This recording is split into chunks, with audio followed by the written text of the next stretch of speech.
देश दुनिया को लोन देता हुआ दिखता है, असल में वही दुनिया का सबसे बड़ा बोरोवर है। इमेजिन करो, अगर एक दिन पूरी दुनिया अमेरिका को पैसे उधार देना कम कर दे, तो क्या होगा?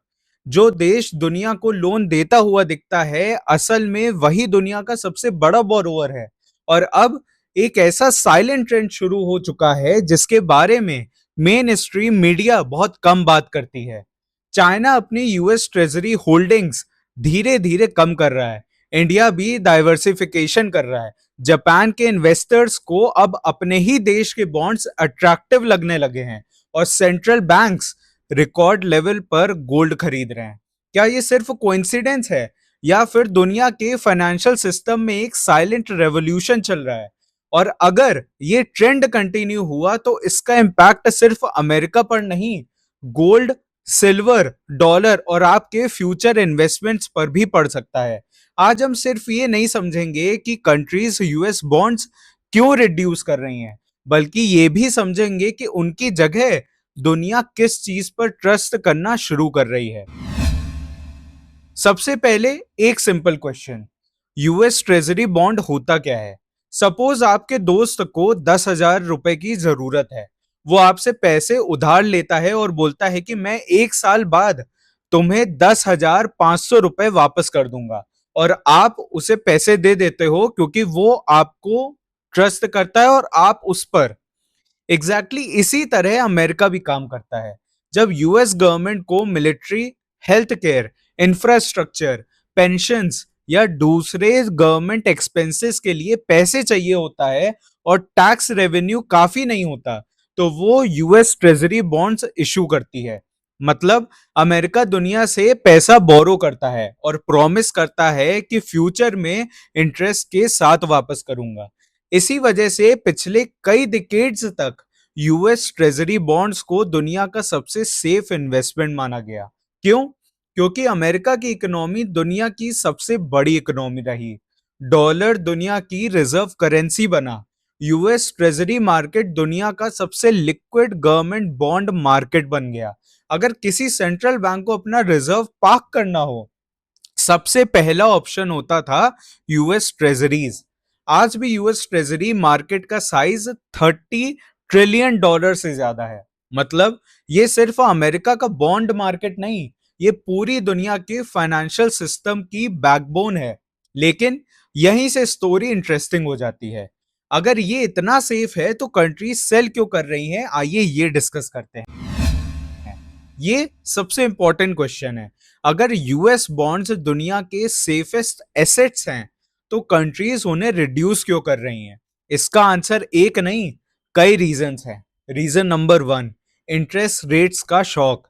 2022 के बाद यूएस फेडरल रिजर्व ने इन्फ्लेशन कंट्रोल करने के लिए एग्रेसिवली इंटरेस्ट रेट्स बढ़ा दिए।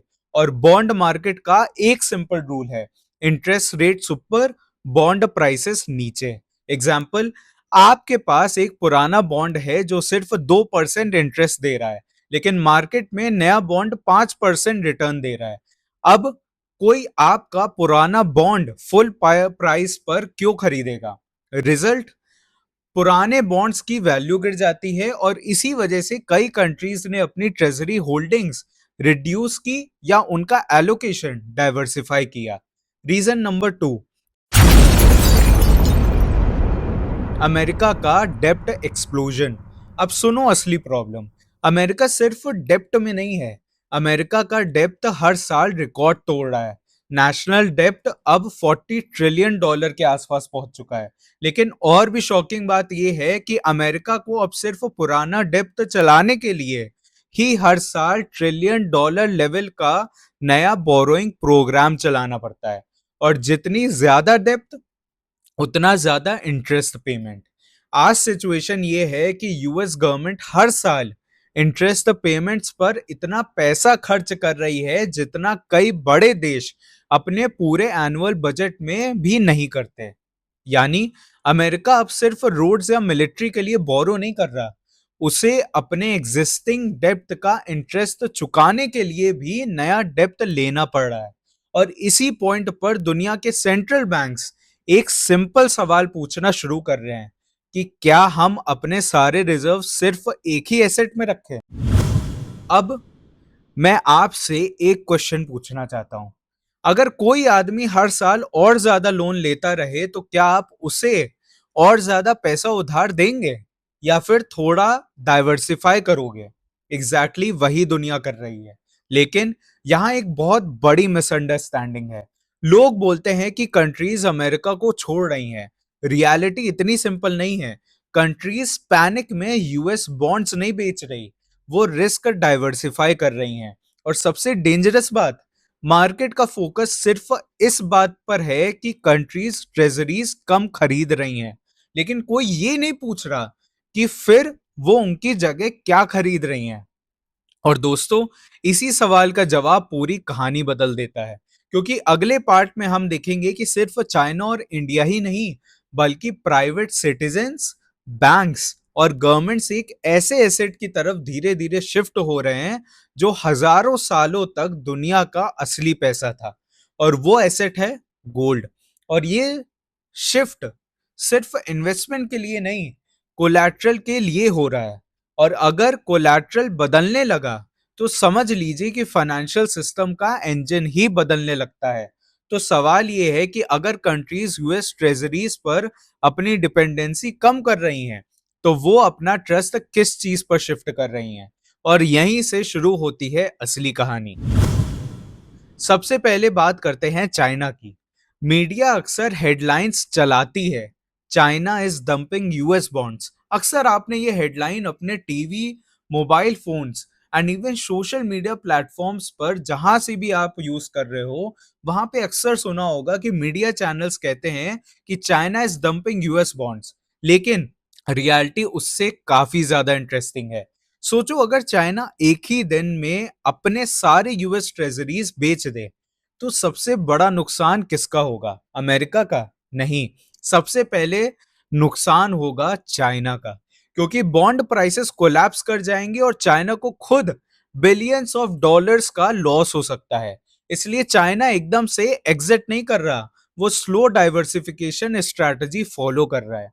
एक साइड ट्रेजरी एक्सपोजर धीरे धीरे रिड्यूस कर रहा है और दूसरी साइड गोल्ड रिजर्व्स इंक्रीज कर रहा है, युआन बेस्ड इंटरनेशनल ट्रेड को एक्सपैंड कर रहा है, सीआईपीएस पेमेंट सिस्टम डेवलप कर रहा है, ऑयल ट्रेड में डॉलर के ऑल्टरनेटिव्स को टेस्ट कर रहा है।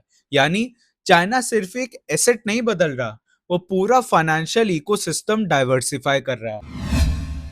अब बात करते हैं इंडिया की। इंडिया भी ट्रेडिशनली अपने फॉरेन एक्सचेंज रिजर्व्स का एक हिस्सा यूएस ट्रेजरीज में इन्वेस्ट करता रहा है। लेकिन पिछले कुछ सालों में आरबीआई ने भी रिजर्व डाइवर्सिफिकेशन पर ज्यादा फोकस किया है। और सिर्फ इंडिया ही नहीं, ब्रिक्स कंट्रीज भी लोकल करेंसीज में ट्रेड बदलने की कोशिश कर रही हैं। लेकिन यहाँ एक मिथ क्लियर करना बहुत जरूरी है। बहुत लोग बोलते हैं कि डॉलर खत्म होने वाला है। रियलिटी नहीं, डॉलर आज भी दुनिया की सबसे इंपॉर्टेंट रिजर्व करेंसी है। लेकिन कंट्रीज एक ही बास्केट में सारे एग्स नहीं रखना चाहती। ये एंटी अमेरिका मूवमेंट कम और रिस्क मैनेजमेंट स्ट्रैटेजी ज्यादा है। लेकिन यहां से स्टोरी एक अनएक्सपेक्टेड डायरेक्शन ले लेती है। और अब हम लोग उस सीक्रेट की बात करेंगे जिसके बारे में कोई बात नहीं कर रहा। सब लोग सिर्फ डॉलर और बॉन्ड्स की बात कर रहे हैं, लेकिन फाइनेंशियल सिस्टम का असली बैटलफील्ड कुछ और है, और वो है कोलैटरल। कोलैटरल मतलब वो एसेट जो ट्रस्ट की जगह यूज होता है। एग्जाम्पल, अगर एक बैंक दूसरे बैंक से ओवरनाइट बिलियंस बोरो करता है तो उसे सिक्योरिटी देनी पड़ती है।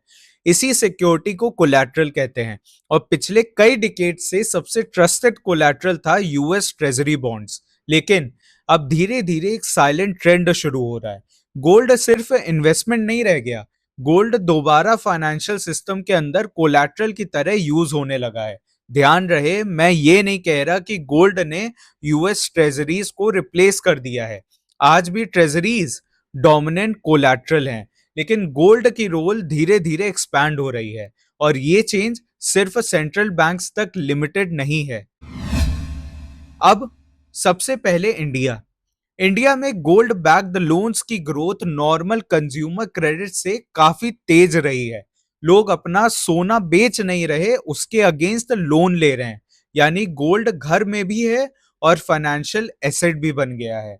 अब वियतनाम को देखिए, वहां गोल्ड सर्टिफिकेट्स और गोल्ड को फाइनेंशियल सिस्टम में इंटीग्रेट करने पर काम हो रहा है, ताकि प्राइवेटली हेल्ड गोल्ड को प्रोडक्टिव फाइनेंशियल एसेट बनाया जा सके। अब क्रिप्टो वर्ल्ड में भी एक इंटरेस्टिंग डेवलपमेंट हो रही है। फिजिकल गोल्ड को टोकनाइज किया जा रहा है, मतलब रियल वोल्ट में पड़ा हुआ सोना डिजिटल टोकन के फॉर्म में रिप्रेजेंट किया जा रहा है। और कुछ प्लेटफॉर्म्स पर ये टोकनाइज्ड गोल्ड लोन्स के कोलैटरल की तरह यूज भी हो रहा है।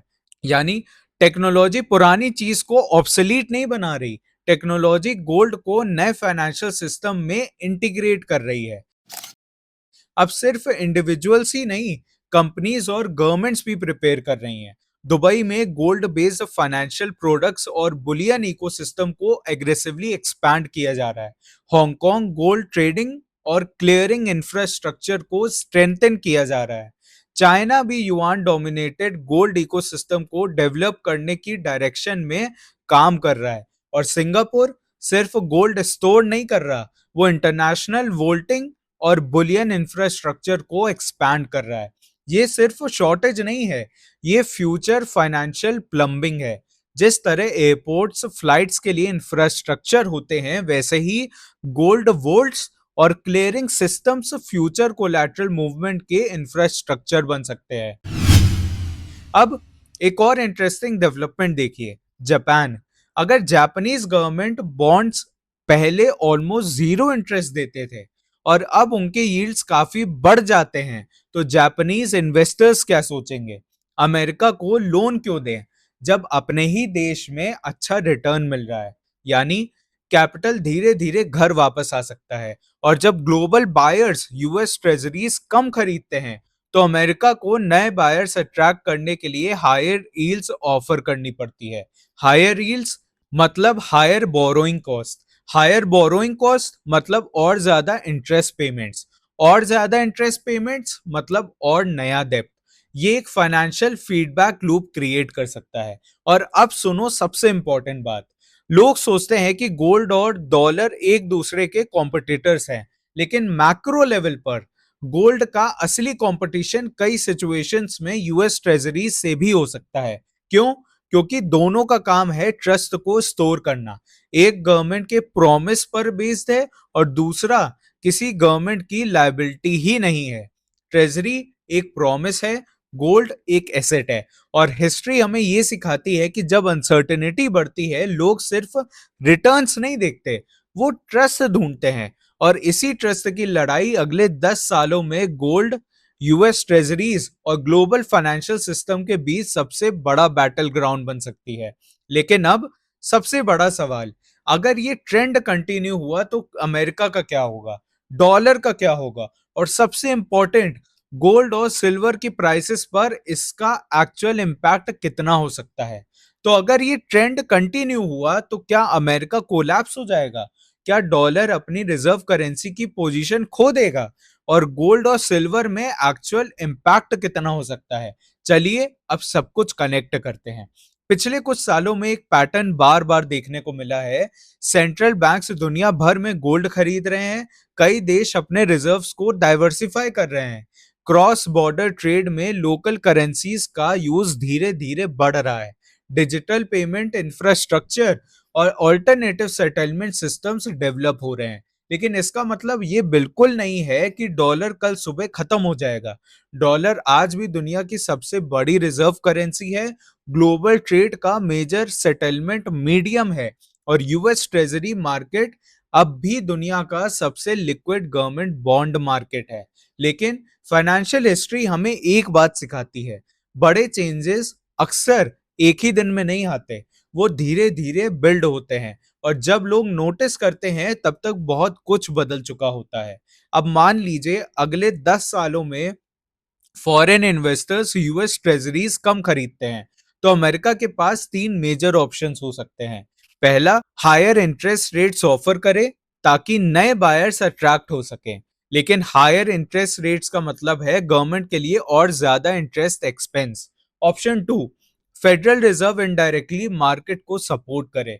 लेकिन अगर एक्सेसिव मनी क्रिएशन होती है तो इन्फ्लेशन का प्रेशर बढ़ सकता है। ऑप्शन 3, फिस्कल रिफॉर्म्स, मतलब गवर्नमेंट स्पेंडिंग और डेप्थ ग्रोथ को कंट्रोल करना। ये पॉलिटिकली सबसे डिफिकल्ट ऑप्शन होता है, इसलिए इकोनॉमिस्ट इसी डिबेट पर डिवाइडेड हैं कि लॉन्ग टर्म में कौन सा पाथ चूज किया जाएगा। और अब सबसे इंपॉर्टेंट क्वेश्चन, गोल्ड और सिल्वर का क्या? अगर अनसर्टेनिटी बढ़ती है, central banks reserve diversification continue करते हैं और जियोपॉलिटिकल टेंशंस हाई रहती हैं, तो हिस्टोरिकली गोल्ड को सपोर्ट मिलता रहा है। सिल्वर की स्टोरी और इंटरेस्टिंग है। सिल्वर सिर्फ प्रेशियस मेटल नहीं है, ये इंडस्ट्रियल मेटल भी है। Solar panels, electric vehicles, AI infrastructure, electronics, medical devices, हर जगह सिल्वर की डिमांड है। यानी अगर इन्वेस्टमेंट डिमांड और इंडस्ट्रियल डिमांड एक साथ स्ट्रांग हो तो सिल्वर गोल्ड से ज्यादा वॉलेटाइल भी हो सकता है और कुछ मार्केट साइकिल्स में ज्यादा आउट परफॉर्म भी कर सकता है। लेकिन याद रखिए, कोई भी एसेट सिर्फ सीधा ऊपर नहीं जाता, करेक्शंस भी आते हैं। इसलिए लॉन्ग टर्म इन्वेस्टिंग और स्पेकुलेशन में डिफरेंस समझना बहुत जरूरी है। अब एक historical story, America great depression से गुजर रहा था। उस वक्त कई कॉन्ट्रैक्ट्स में गोल्ड क्लॉजेस हुआ करती थी। मतलब अगर डॉलर की वैल्यू गिर जाए तो पेमेंट गोल्ड की वैल्यू के हिसाब से होगी। लेकिन यूएस गवर्नमेंट ने गोल्ड ओनरशिप और गोल्ड क्लॉजेस को इफेक्टिवली सस्पेंड कर दिया। क्यों?